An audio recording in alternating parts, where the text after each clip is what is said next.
viewers, I am Dr. Arpita Chakraborty, Assistant Professor, ICFAI Law School, Hyderabad. Today I am going to shed light on one of the most important topic, emotional intelligence. First of all, I will start with the origin and definition of emotional intelligence.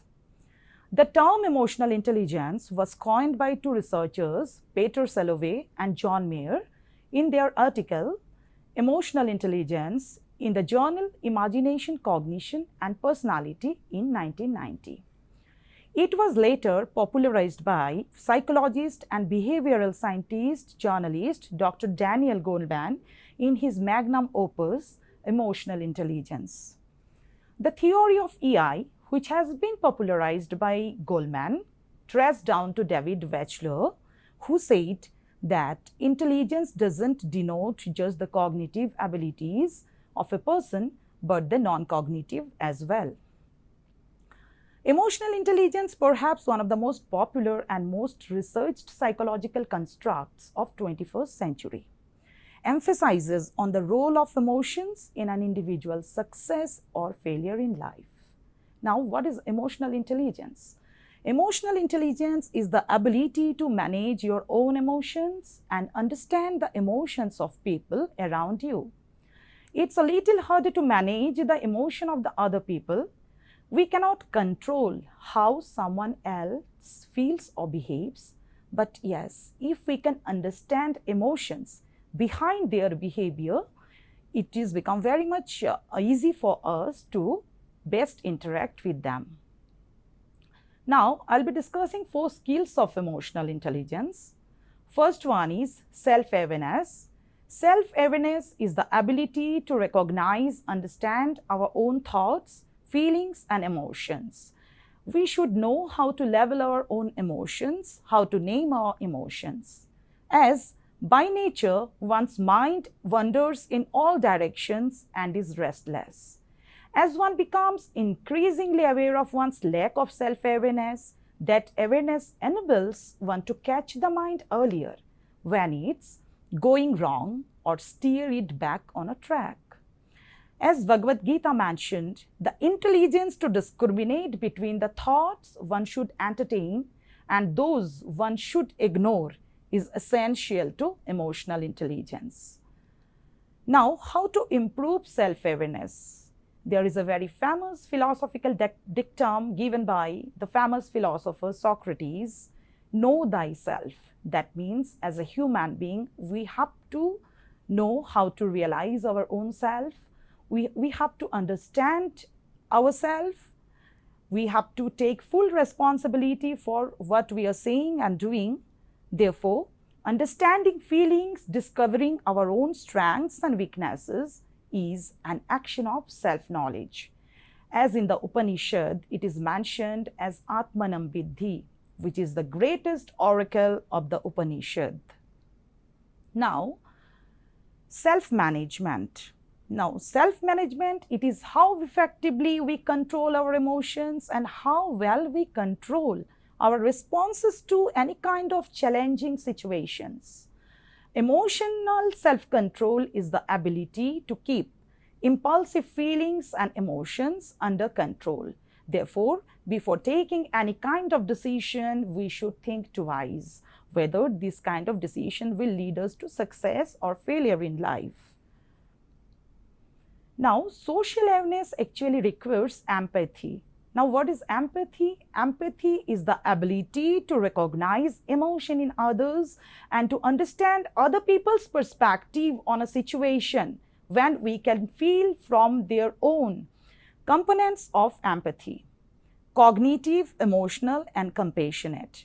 Now, cognitive empathy is simply knowing how the other person feels and what they might be thinking, sometimes called perspective taking.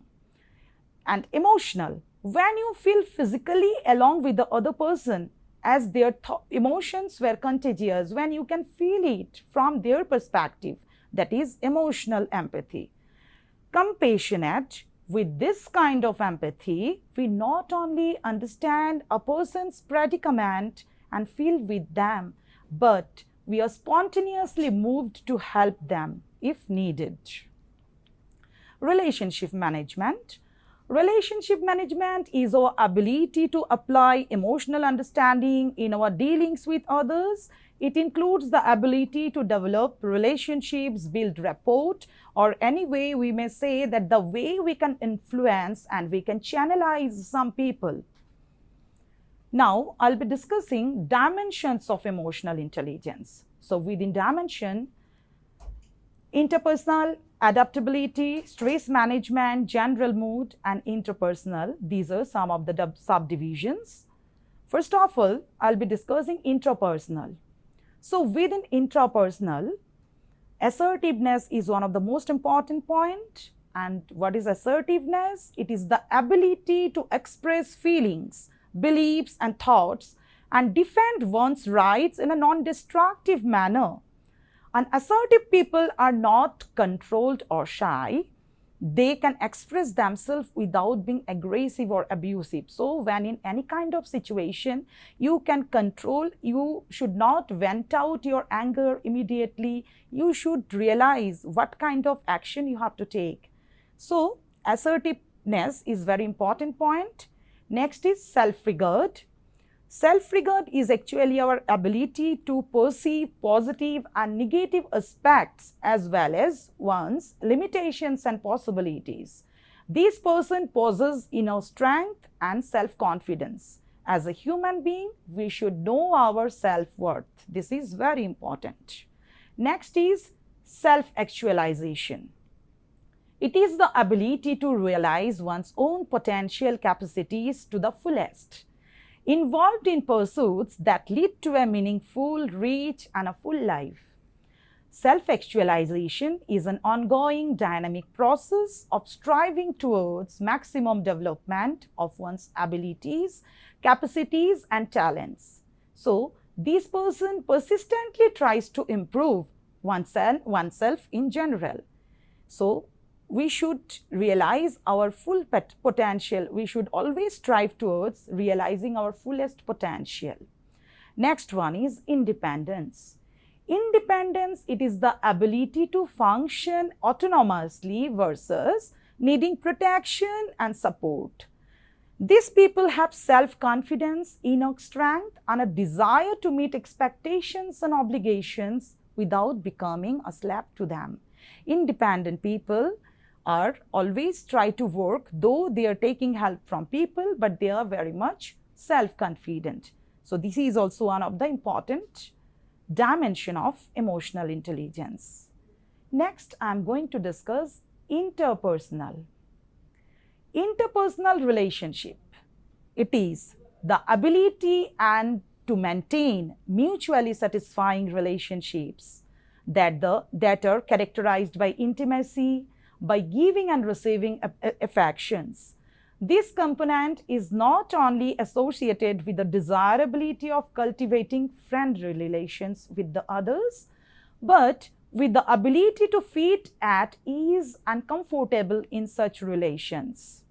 Next, social responsibility.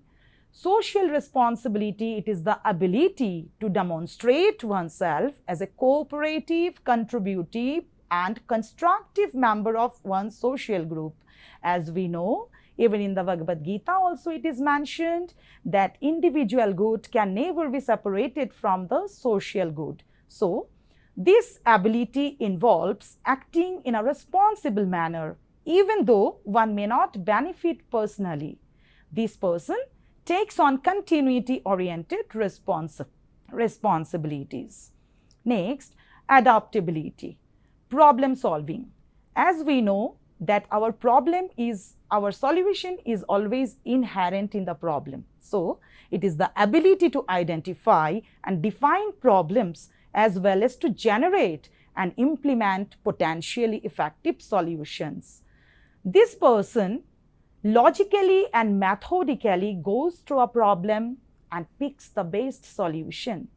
This skill is also linked to a desire to do one's best and to confront problems than avoiding them, because in human life we have to confront with the problems because it is very important point. Next, general mood.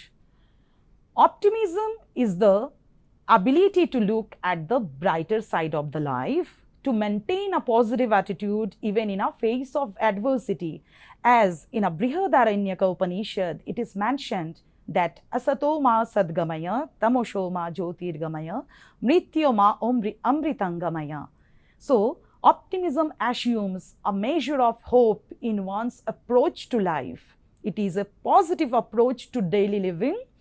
Optimism is the opposite of pessimism, which is a common symptom of depression. Next, flexibility. Flexibility, it is the ability to adapt to unfamiliar, unpredictable, and dynamic circumstances. Flexible people are agile, synergistic, and capable of reacting to change without real rigidity, because as we know, change is the only constant. Reality testing.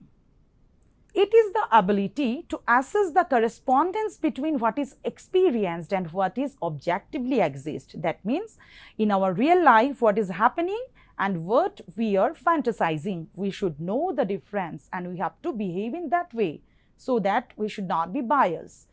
This person searches for objective evidence to confirm, justify, and support feelings, perceptions, and thoughts.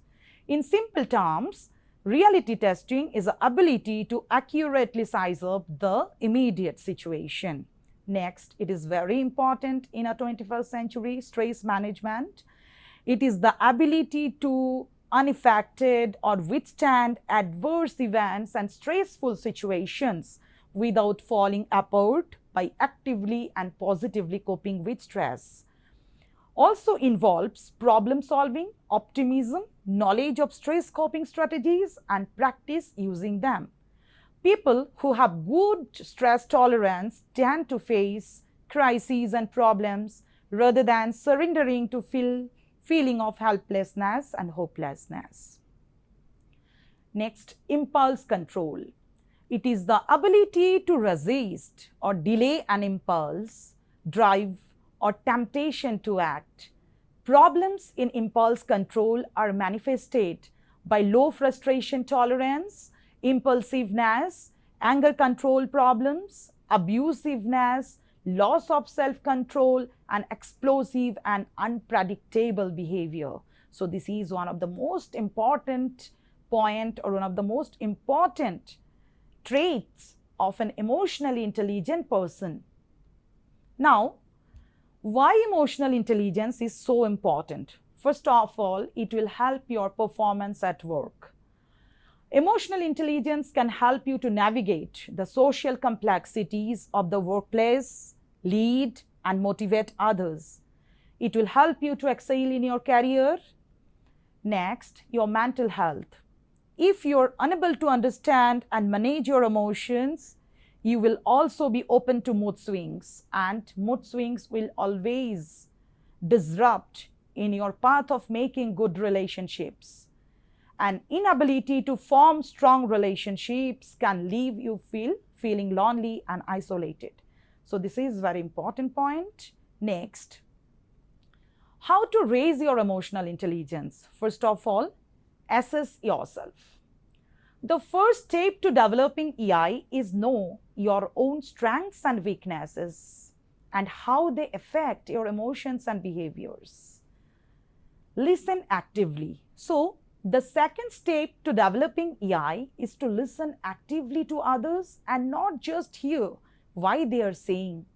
Active listening means paying attention to the verbal and non-verbal cues such as tone, body language, expressions that convey the emotion and intentions of the speaker. So listening actively also plays a very important role in raising our emotional intelligence. Now, we should know how to regulate our emotion, because in a certain type of situation, though you know maybe you are not wrong, but still you should not vent out your anger now and then. So the third step to develop EI is to regulate emotions and not let them overwhelm you or cloud your judgment. Reasoning helps us to refine our emotion, because a human being is a blend of both reason and emotion. without applying reason, if we'll be overwhelmed by emotion, automatically it will hamper in lead a successful or good life. Express yourself. Expressing yourself means communicating your emotions in a respectful and assertive way. By expressing yourself, you can build trust and credibility and avoid misunderstandings and resentment. Next, relate to others. Relating to others means showing empathy and compassion. Relating to others also means giving and receiving feedback, praising and recognizing others, as it is mentioned in Jainism as a concept of mudita. As a human being, we should know how to praise in the good quality of others, because when you praise others, automatically you can acquire that good qualities within yourself. Then achievements, apologizing and forgiving others' mistakes, and collaborating and cooperating with others. These are also some of the important points. Next point, learn and grow. Learning and growing means seeking new opportunities and challenges and not avoiding or resisting change. By learning, growing, you can enhance your emotional intelligence, your leadership management, your decision making, and you can adapt to different situations and demands. As we have to remember, our life will always start in another part of comfort zone. So now I'll be discussing how to raise our emotional intelligence. The first important point is assess yourself.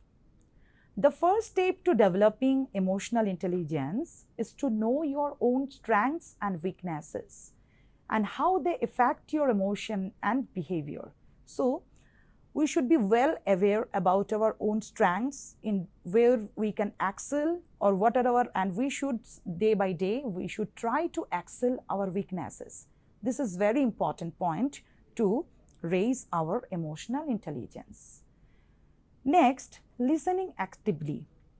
The second step to developing EI is to listen actively to others and not just hear what they are saying. Active listening means paying attention to the verbal and non-verbal cues such as tone, body language, and facial expressions that convey the emotions and intentions of the speaker. So, as an emotionally intelligent person, we should be well aware whenever we are listening to someone. We should be very much careful. We must have empathy so that we can feel what the other person is trying to convey. Next point is regulate your own emotions. The third step to develop EI is to regulate your own emotions, is to channelize your own emotions positively and not let them overwhelm you or cloud your judgment, because reasoning helps us to refine our emotions. As we know, there are three important elements in psychology. These are thinking, feeling, and willing. And all these aspects are commingled, and all of them should work together to lead a successful and a happy life. Express yourself. Expressing yourself means communicating your emotions in a respectful and assertive way. By expressing yourself, you can build trust and credibility and avoid misunderstanding and resentments. So, whenever you are expressing yourself, you should be very much careful about your statements, about your expressions. Next, relate to others. Relating to others means showing empathy and compassion. Whenever you are trying to say something, try to feel it from the other's perspective. Relate to others also means giving and receiving feedback, praising and recognizing others' achievements, apologizing and forgiving others' mistakes, and collaborating and cooperating with others. As in one of the important school of Indian philosophy, Jainism, it is mentioned as mudita, that as a human being, you should know how to praise in a good quality of others. Because when you praise others, automatically you are acquiring that good quality within yourself. The next point is learn and grow. Learning and growing means seeking new opportunities and challenges and not avoiding or resisting change, because we know in human life, only constant change is the only constant. By learning, growing, you can enhance your EI, that is emotional intelligence, which is also known as emotional quotient, and leadership skills, and adapt to different situations and demands. A person with a high IQ may not be a person with a high EQ, but in order to get success, emotional intelligence is very much important. Conclusion. Emotional intelligence forms the juncture at which cognition and emotion meet. It facilitates our capacity for resilience, motivation, empathy, reasoning, stress management, communication, and our ability to read and navigate a plethora of social situations and conflicts, because it will help us to diffuse conflict. Emotional intelligence matters, and if cultivated, affords one the opportunity to realize a more fulfilled and a happy life. As the famous quote goes, IQ may get you hired, but EQ will get you promoted. Therefore, no matter what field you are in, having an emotional compass is a necessity. So today we have discussed about what is emotional intelligence, how we can raise our emotional intelligence, and how emotional intelligence is playing a very crucial role in our day-to-day life. So viewers, in our next session, we'll be discussing the difference between IQ and EQ. Thank you so much.